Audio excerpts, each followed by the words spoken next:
Doctor صاحب، ہم دیکھتے ہیں کہ جب بھی اسلامک کانٹیکسٹ میں ہم کسی موضوع کا مطالعہ کرتے ہیں تو اس میں بالخصوص جو چیز مد نظر رکھی جاتی ہے وہ قرآن حدیث کے بعد ہم دیکھتے ہیں کہ صحابہ کرام نے اس چیز کو براہ راست کس طرح سمجھا، کیونکہ وہ نبی اسلام کی تربیت میں تھے۔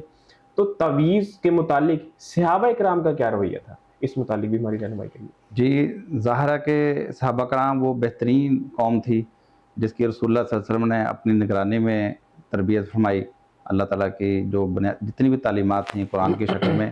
اس کی جو عملی شکل تھی وہ رسول اللہ صلی اللہ علیہ وسلم نے صحابہ کرام کو اس کی عملی شکل بتا دی کہ اسلام کی عملی شکل یہ ہے۔ اب آپ دیکھ سکتے ہیں کہ صحابہ کرام کی تربیت کیا تھی کہ عبداللہ بن مسعود رضی اللہ عنہ اپنے گھر آئے تو دیکھا کہ بیوی نے جو ہے نا گلے کے اندر ایک دھاگا پہنا ہوا ہے یا ایک مالا ٹائپ پہنی ہوئی ہے۔ تو عبداللہ بن مسعود رضی اللہ عنہ ان سے پوچھتے ہیں کہ یہ کیا ہے؟ تو وہ کہتی ہیں کہ یہ فلاں یہودی کے پاس میں گئی تھی، اس نے یہ دم کر کے مجھے دی ہے، اور لہذا میری جو تکلیف ہے، بعض روایات کے اندر آنکھ کی تکلیف، کسی میں آتا ہے سر کی تکلیف، کسی میں آتا ہے کہ سرخ بخار، بہرحال جو بھی تکلیف تھی، کہتی جب یہ میں پہنتی ہوں تو مجھے اس سے فائدہ ہو جاتا ہے، تو لہذا یہ میں نے اس مقصد کے لیے پہنی ہے۔ یعنی وہ اپنا تجربہ بھی شیئر کرتی ہیں کہ یہ پہنتی ہے تو مجھے فائدہ ہو جاتا ہے، اور فلاں یہودی نے یہ مجھے دم کر کے دی ہے۔ تو عبداللہ بن مسعود رضی اللہ عنہ فرماتے ہیں، عبداللہ بن مسعود رضی اللہ عنہ کیا کرتے ہیں کہ وہ دھاگا جو ہے جب مالا جو تھی اس کو کاٹ کے پھینک دیتے ہیں،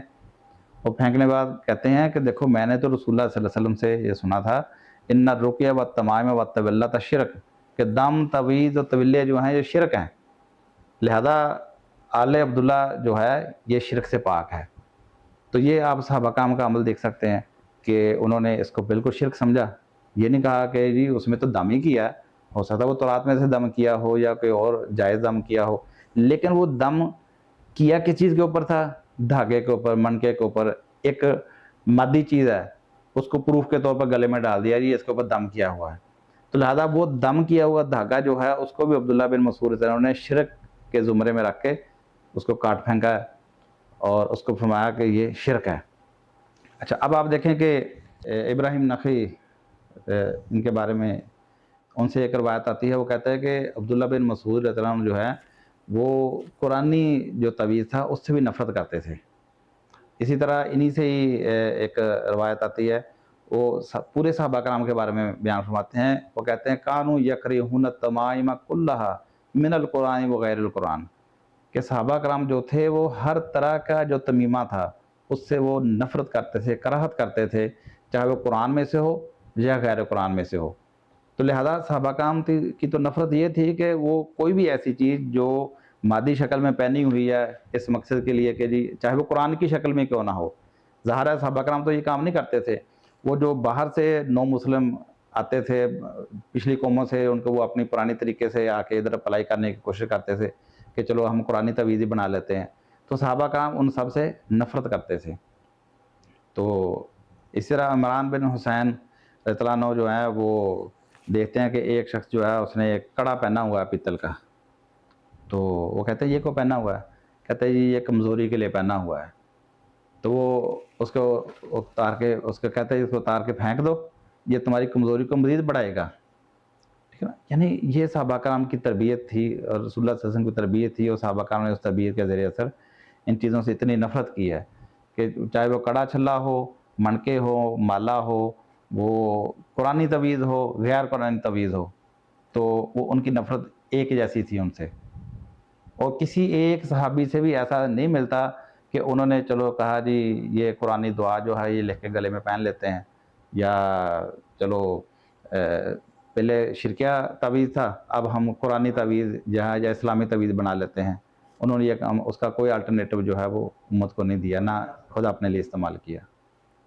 ٹھیک ہے ڈاکٹر صاحب، آپ کی بات واضح ہے۔ بالعموم اسی کانٹیکسٹ میں سوال ہے کہ ہم دیکھ رہے ہوتے ہیں ہمارے معاشرے میں کہ ایک خاص مقطع فکر کے لوگ اور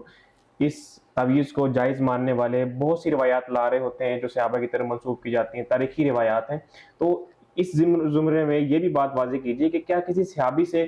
تعویذ باندھنے کی کوئی روایت ثابت ہے، یا نبی صلی اللہ علیہ وسلم نے کسی صحابی کو اجازت دی ہو یا خود تعویذ لکھ کر دیا ہو؟ کوئی ایسا ہمیں ملتا ہے تاریخ میں؟ دیکھیں یہ تو بات میں آپ کو بیان کر چکا ہوں کہ رسول اللہ صلی اللہ علیہ وسلم نے ایسی کوئی تربیت نہیں دی، کوئی اسلامی تعویذ یا کوئی ایسی تحریر نہیں دی کہ اس کو پہن کے آپ باندھ لیں تو شفا ہو جائے گی یا مسئلہ حل ہو جائے گا۔ ایک صحابی سے منسوب ایک روایت آتی ہے جو ترمذی کے اندر اور دوسری کتب کے اندر بھی آتی ہے، لیکن وہ ایک ہی سند کے ساتھ آتی ہے کہ وہ صحابی جو تھے وہ ایک دعا کو جو رسول اللہ صلی اللہ علیہ وسلم نے سکھائی تھی، جو بالغ بچے ہوتے تھے، سمجھدار ہوتے تھے، تو ان کو وہ رات کو پڑھتے ہوئے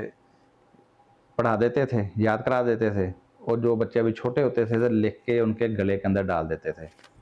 تو یہ روایت جو ہے یہ اس قابل نہیں ہے کہ اس کی بنیاد کے اوپر جو ہے کسی دینی عمل کی بنیاد رکھی جا سکے، یعنی اس میں